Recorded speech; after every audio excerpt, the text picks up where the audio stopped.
Our learning goal for today is I understand the turning points of World War II in Europe. And our success criteria are I can describe the impact of the Battle of the Atlantic, Stalingrad, D-Day, and the Battle of the Bulge.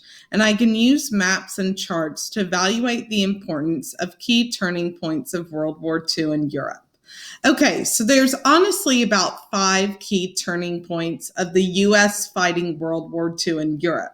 And the first is the Battle of the Atlantic, which happens about here when the United States has to defeat Germany so that we can transport weapons, supplies, and troops across the Atlantic Ocean safely. So after Pearl Harbor, Germany has been sinking Allied ships in the Atlantic Ocean, which is the ocean that divides the United States from Europe. So we have to crack their code, and we subsequently defeat Germany in the Battle of the Atlantic, which now will allow us to go fight towards Europe and North Africa. After we win the Battle of the Atlantic, we have to push Germany and Italy out of North Africa.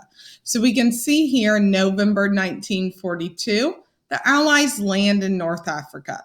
It takes us a few months, but we're able to push Germany out of North Africa and also able to defeat Italy and cause their surrender. So we're reducing the amount of countries that are in the Axis powers.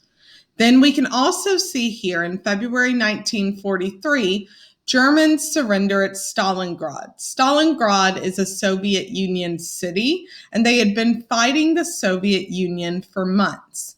Well, as you might be aware of, it is super duper cold in the Soviet Union, or what we now call Russia. And Germany was kind of overwhelmed by that and the overwhelming Soviet Union force. So the Soviet Union defeats Germany at Stalingrad, which allows the Soviet Union to start pushing Germany west out of the Soviet Union back towards Germany. Then we see in June 1944, probably the most famous military battle in world history, Allies invade Europe on D-Day. So we land on French beaches, and now we're able to go work towards Germany and invading Germany. In December 1944, the Battle of the Bulge begins, and that was the last German offensive. That was the last battle that they put on.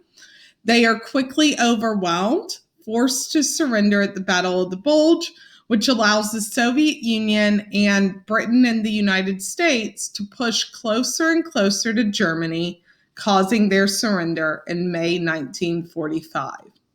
So the key point to remember here about the Allied strategy in those 5 battles is that by having the Soviets push westward, the invasion of Sicily, so pushing Germany out of North Africa, causing Italy's surrender, and British and U.S. invasion on D-Day, which causes us to push Germany eastward, we are causing Germany to fight on 3 fronts, fighting in the Mediterranean and North Africa, fighting the Soviets towards the Western Front, and then, or towards the Eastern Front, and then fighting British and U.S. troops towards the Western Front, okay?